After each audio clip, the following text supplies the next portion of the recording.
What's up, ladies and gents? My name is Zach, and today we'll be talking about one of the most common vices in World of Warcraft. It's something we've all done, probably more than once. No, not that. I'm talking about running old content to add new mounts to our collections.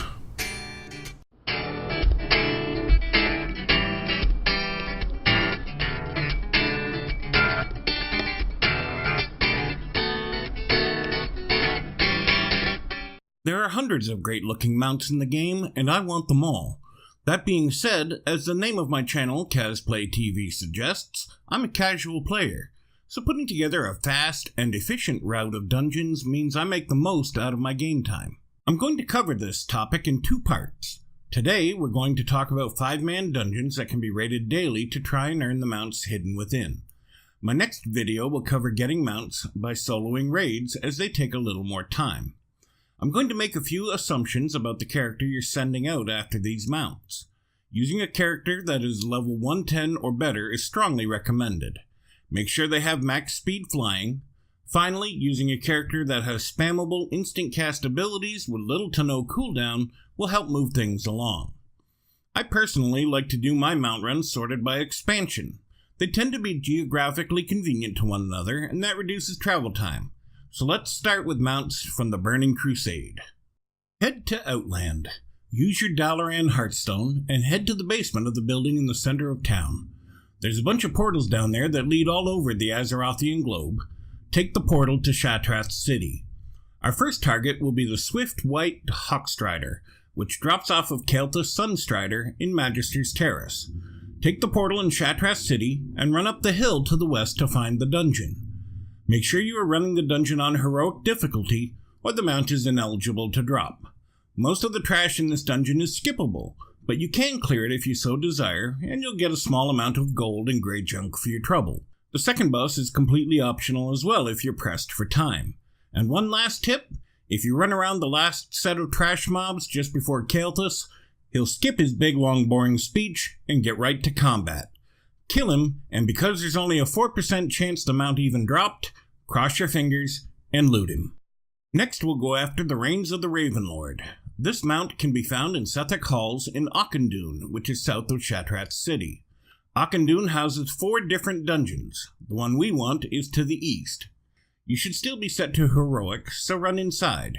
Because you severely outgear the place, most of the trash in here will leave you alone, and you can run right past them to save time. If anybody gets in your way, cut them down. Who knows, maybe you'll get a stray piece of transmog along the way. The mount drops off of Anzu, who is the second boss in the instance. Smack him in the face, and hope for the best when the loot pops up. The mount has a 1 to 2% chance of dropping. Next up is the Blue Proto Drake. This rare beastie drops off of Skadi the Ruthless in Utgard Pinnacle.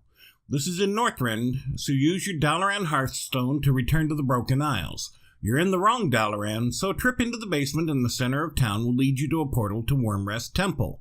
Fly east from there to Howling Fjord and to Utgard Keep in the center of the map.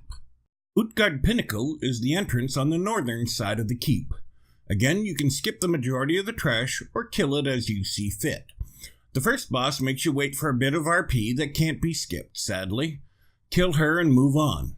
Activate the second boss by clicking on the pedestal and sending the red orb to the middle of the room. The orb will awaken the stuffed trophy animals one at a time before awakening the boss at the end of the hallway. As soon as you're past him, you'll meet Skadi standing outside the next doorway. He immediately calls reinforcements and takes off on his blue proto-drake. Kill all the ads that come out and run down to the harpoon launchers at the end. Kill the mobs that spawn and pick up the harpoons that they drop. You can carry more than one at a time. When Skadi is in range of the harpoon launchers, click a launcher to fire your harpoons at him. Hit him 3 times to dismount him, then kill him when he lands beside you. Best of luck on the mount, as it's a 1% drop rate. Once done, I do recommend finishing the dungeon and running back outside. Mount up and head back to Northrend's version of Dalaran. From here, we're going after the Bronze Drake, which is an almost guaranteed drop from the Culling of Stratholme dungeon. Head up the stairs of the Violet Citadel, then inside and up to the 2nd floor. Take the portal on the left to the Caverns of Time. When you arrive, talk to the Bronze Dragon, and he'll fly you down into the cavern. The entrance to the dungeon is on the south side of the chamber and is recognizable by the Alliance-style buildings along the walls. Head inside. First thing you're going to notice is that if you're a Horde character or one of the races added later in Warcraft history, you've been changed to one of the allied races to keep the illusion of the story going. If you've never been here before, talk to Chromie and complete her quest to identify the tainted grain. Turn it in and then talk to her again to start the RP. Witness the fateful confrontation between Arthas, Uther the Lightbringer, and a young Jaina Proudmoore. Then talk to Arthas and head into Stratholme. Talk to him again and watch him argue with Mal'Ganis, then head off for some happy zombie killing. If you look at the top of the screen, you'll see a timer counting down from 25 minutes. This is the only thing that can prevent you from getting this mount. You have to kill the pack of zombies that appear randomly throughout the marketplace to trigger the first 3 bosses. Once they're dead, head north and talk to Arthas again just outside the inn. Follow him inside, kill the trash that appears, and kill the next boss upstairs. Talk to Arthas again, and he'll lead you through a secret passage to the next part of Stratholme, which is now burning. Fight your way down the road, making sure Arthas stays with you by killing all of the trash along the way. He'll have you stop and rest a minute or so, as this was a tough gauntlet back when this was current content, so regaining mana and healing were necessary. Set off again, and finish purging the city.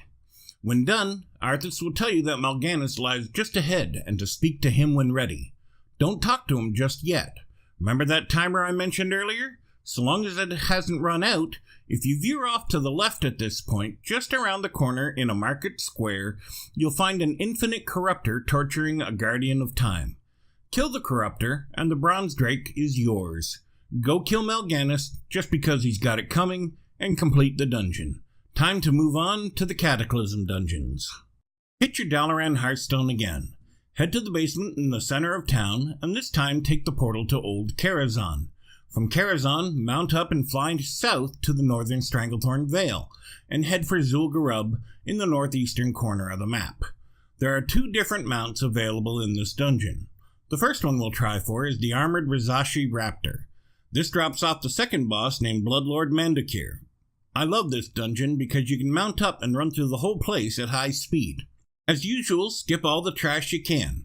You can even skip the first boss if you so wish, though I like to kill him in hopes for transmog or other valuables.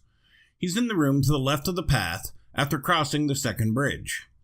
Follow the path around the first boss and take your first right. At the next doorway, you go up the hill with boulders tumbling down. Avoid them or be knocked back down to the bottom. Run past or kill the trash to the large ring with Mandokir in its center. Kill him, and hope the loot gods shine down upon thee. Next boss we need is High Priestess Kilnara, who drops the swift Zulian Panther. She's in the temple at the northern end of the dungeon. Make your way to her shrine and climb to the top to gain access. She's on the lowest level down. Kill her and hope for the best when the loot drops. Once she's dead, I don't recommend sticking around. The final boss's mechanics make doing the fight a pain, and he doesn't drop anything worthwhile. Now, if you finish that dungeon quickly, your Dalaran Hearthstone won't be ready yet. If it is, great. Use it and go to Silvermoon via the portal in the Horde Enclave if you are so aligned, or else the Dalaran Crater portal in the basement if you're Alliance. Bring a Goblin Glider or some other way of mitigating your fall, or else be prepared to heal up from the fall. Head northeast from the crater or south from Silvermoon to get to Zul'Aman. If your Hearthstone is down, find the nearest air taxi, send yourself to Zul'Aman in the Ghostlands, and go make yourself a snack. Once you've arrived, head inside and talk to Vol'jin. He'll ask you to help him open the door by banging the gong with him. You both have to strike it at the same time. There's no real secret or timing to it. I just click on it and wait for them to get in sync. The doors open and a group of trash rushes in at you. Kill them and head inside. The boss we're looking for is Halazi, so it's up to you. You can follow the path, kill all the bosses for their assorted loots as I did, or you can simply cut to the chase and go straight to Halazi. Again, you can mount up in Zul'Gurub to help speed up travel time. You can skip the first boss. Killing the second one is mandatory as he just sends waves of trash at you.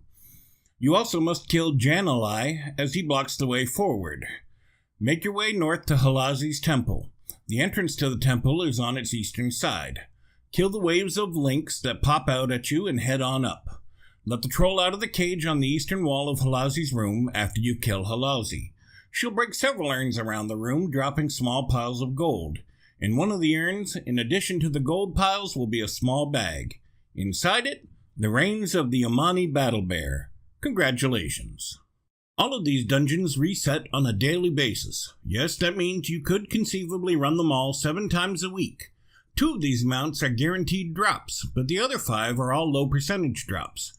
If you're really determined, you can run them all on multiple tunes every day. If you have the maximum number of characters allowed on the server, that means 18 tunes times 7 days per week times 5 chances for a mount, mean you could have 630 chances per week to get a new mount. That's a mountain of farming. But if you've got the time and the inclination, I wish you the best of luck. I'm really enjoying making these videos for you guys and would like to see the channel continue to grow. If you enjoyed the video, do me a favor and click the thumbs up button below the video and hit the big red subscribe button. You can also click the little bell in the upper right corner to receive notifications when a new video comes out. It would help the channel out a lot, and it would mean a lot to me. Until next time, stay casual.